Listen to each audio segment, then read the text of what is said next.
प्रकृति का नियम है कि प्रकृति जिन्हें फिट पाती है उनके सर्वाइवल की व्यवस्था तो खुद प्रकृति करती है, लेकिन जो फिट नहीं होते हैं उन्हें अपने सर्वाइवल के लिए बहुत सारे कृत्रिम माध्यमों का इस्तेमाल करना पड़ता है। लेकिन इन माध्यमों को या इस चीज़ को हम सेहत तो नहीं कह सकते। नमस्कार, मैं देवेंद्र विश्वास, फाउंडर देवेंस क्लब, आप लोगों का स्वागत करता हूं हमारे इस चैनल में। जब बात फिटनेस की हो रही हो तो हमें ये समझना पड़ेगा कि फिटनेस के कितने प्रकार होते हैं। सामान्य तौर पे फिटनेस दो प्रकार का होता है, एक शारीरिक मतलब फिजिकल फिटनेस और एक मानसिक मतलब मेंटल फिटनेस। ये होते तो अलग अलग हैं लेकिन एक दूसरे को प्रभावित कर रहे होते हैं। अगर आपका फिजिकल फिटनेस ठीक है तो आपके मेंटली फिट होने के चांसेस बहुत ज़्यादा हैं, और अगर आपका फिजिकल फिटनेस ठीक नहीं है तो इस बात की भी संभावना है कि आपका मेंटल फिटनेस भी उससे प्रभावित हो। लेकिन बहुत सारे पूर्वाग्रह, बहुत सारी पूर्व धारणाएं भी इन सब चीज़ों के लिए हैं। जैसे सामान्य तौर पर फिजिकली फिट होने को हम जोड़ते हैं इस बात से कि वो व्यक्ति बहुत ही ताकतवर होगा, उसके डोले सोले होंगे, यूं बाइसेप्स निकले होंगे, ट्राइसेप्स निकले होंगे। ये सोचकर हम ये सोचते हैं कि ये सेहतमंद है, जबकि ऐसा बिल्कुल नहीं है। सेहतमंद होने का मतलब ही साफ साफ होता है कि आपके सभी ऑर्गन्स सही तरीके से काम कर रहे हैं।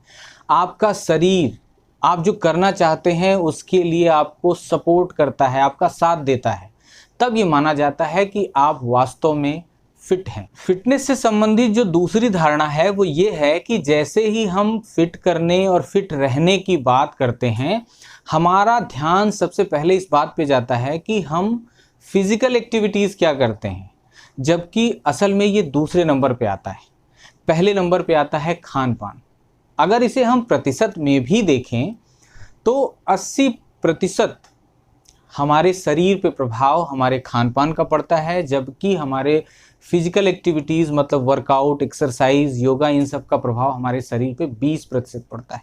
ऐसा मैं क्यों कह रहा हूँ? क्योंकि हमने देखा होगा कि हमारे आसपास पड़ोस में बहुत लोग ऐसे होंगे जिन्होंने बहुत सारा वर्कआउट किया, बहुत सारी एक्सरसाइज करी, या तो उन्हें एक अच्छा शरीर प्राप्त नहीं हुआ, वो फिट नहीं हो पाए। यदि वो फिट हो भी गए किसी कारण से तो वो अपने फिटनेस को सस्टेन नहीं कर पाए। क्यों? क्योंकि जैसे ही उनके वर्कआउट में थोड़ी सी कमी आई, वो वापस से उसी शरीर के तरफ आगे बढ़ गए, या यूं कह लीजिए कि उससे कहीं ज़्यादा विकृत शरीर उनका हो गया। ये हुआ क्यों? क्योंकि उन्होंने अपने खान पान पर कभी भी ध्यान नहीं दिया था। आप ये समझ पाए होंगे कि हमारा खान पान हमारे फिटनेस को पहले प्रभावित करता है, वर्कआउट या फिजिकल एक्सरसाइज दूसरे नंबर पे प्रभावित करता है। जब ये इतना इम्पॉर्टेंट सब्जेक्ट है हमारा खान पान, तो आइए सबसे पहले हम समझते हैं कि हमारा खान पान कैसा हो। यहाँ समझने वाली ये बात है कि हमारी दिनचर्या 24 घंटे में रिपीट होती है, क्योंकि हम 24 घंटे के बाद ठीक फिर से उसी तरीके से अपनी दिनचर्या को कर रहे होते हैं। तो यहाँ 24 घंटे बहुत इंपॉर्टेंट सब्जेक्ट लग रहा है, तो इस 24 घंटे के बाद को हम समझते हैं। 24 घंटे को हम आसानी से दो पार्ट में डिवाइड करते हैं, जिसमें से पहला वो घंटे होते हैं जिनमें हमें सनलाइट मिलती है, दूसरे 24 घंटे का दूसरा पार्ट वो होता है जिसमें हमें सनलाइट नहीं मिलती है। तो अब बात करते हैं कि जैसे ही प्रातः होता है हमारी दिनचर्या यहीं से शुरू हो जाती है। प्रातः सबसे पहले हमारी जिम्मेदारी है कि हम पेट की, आमाशय की अम्लीयता को कम करें। तो सबसे पहले हम क्या करते हैं, सुबह उठ के हमें 2 ग्लास गुनगुना पानी पीना चाहिए। गुनगुना का आशय केवल इतना है कि आपके बॉडी टेम्परेचर को अचानक से ठंडी चीज़ें नहीं दी जानी चाहिए, इसलिए हमें गुनगुना पानी का सेवन करना चाहिए।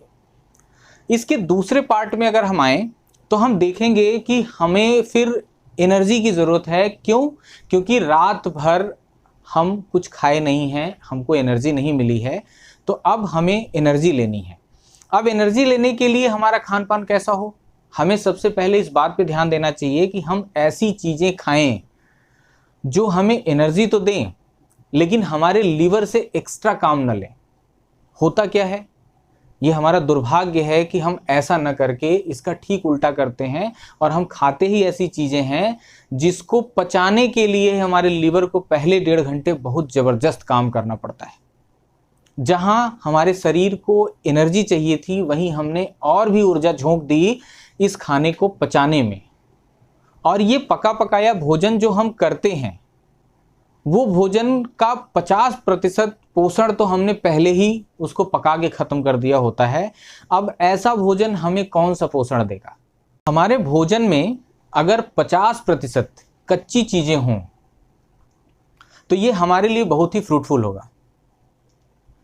50% कच्ची चीजों से क्या आशय है? आशय ये है कि हम अगर अंकुरित अनाज खाएं, फल खाएं या कच्ची सब्जियां खाएं तो इसको पचाने में हमारे लीवर को बहुत मेहनत भी नहीं करनी होती है और हमको एनर्जी भी बहुत मिल जाती है।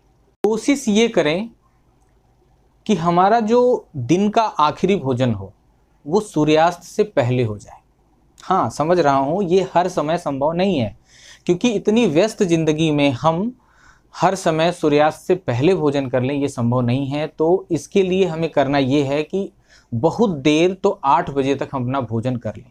ऐसा मैं क्यों कह रहा हूँ? सिर्फ इसलिए कि हमारे पेट को, हमारे आमाशय को, हमारे लिवर को, हमारे पूरे शरीर को एक प्रॉपर रेस्ट की भी ज़रूरत होती है जब हम पूरी की पूरी बॉडी को रिपेयर कर रहे होते हैं। सामान्य जीव जंतु तो इस प्रकृति के नियम का पूरी तरह से पालन करते हैं, लेकिन हम पालन नहीं करते और हम अपने लिए ही बीमारियां मोल लेते हैं। अब बात आती है पानी की। जी हाँ, पानी जो बहुत ज़रूरी है, हमारे शरीर का 72% हिस्सा। अब इस पानी को हम कैसे लें? तो 24 घंटे में हमें 8 से 10 ग्लास पानी पीना चाहिए, लगभग 2 से 2.5 लीटर। पानी कभी भी खाना खाने के तुरंत बाद नहीं पीना चाहिए। खाना खाने के लगभग 40 मिनट से लेकर के 1 घंटे के बाद हमें पानी पीना चाहिए। और हमें पानी ज़्यादातर एक बार में ठीक ठाक पी लेना चाहिए। ऐसा ना हो कि हम सिप सिप कर करके दिन भर पानी पीते रहें। ये इसलिए मैं कह रहा हूँ क्योंकि हमारे बॉडी को पता नहीं चल पाता कि एक्चुअल में इस पानी का हमें करना क्या है। या ये शरीर में जाएगा या उत्सर्जी अंगों के माध्यम से बाहर जाएगा। अब बात करते हैं वर्कआउट की। दिनचर्या से निवृत्त होने के बाद 45 मिनट पैदल चलना, वॉकिंग, ये बहुत ज़रूरी है हम सभी के लिए। साथ में आधे घंटे की एक्सरसाइज या योगा, मेडिटेशन, ये भी आप कर सकते हैं। ये आपकी फिजिकल एक्टिविटीज़ के लिए बहुत ज़रूरी है। अपने योगा, एक्सरसाइज और मेडिटेशन के साथ साथ सन बात करना भी बिल्कुल न भूलें। ये बहुत ही ज़रूरी है हम सब के लिए। तो देखा आपने कितना आसान है अपने आप को स्वस्थ रखना, फिट रखना। उम्मीद करता हूँ मैं अपनी बात आप तक पहुँचा पाया हूँ। तो आप सभी स्वस्थ रहें, खुश रहें, ऐसी कामना करता हूँ। अगर वीडियो में दी गई जानकारी आप लोगों को अच्छी लगती है तो चैनल को सब्सक्राइब करना ना भूलें, शेयर करना ना भूलें, लाइक करना ना भूलें।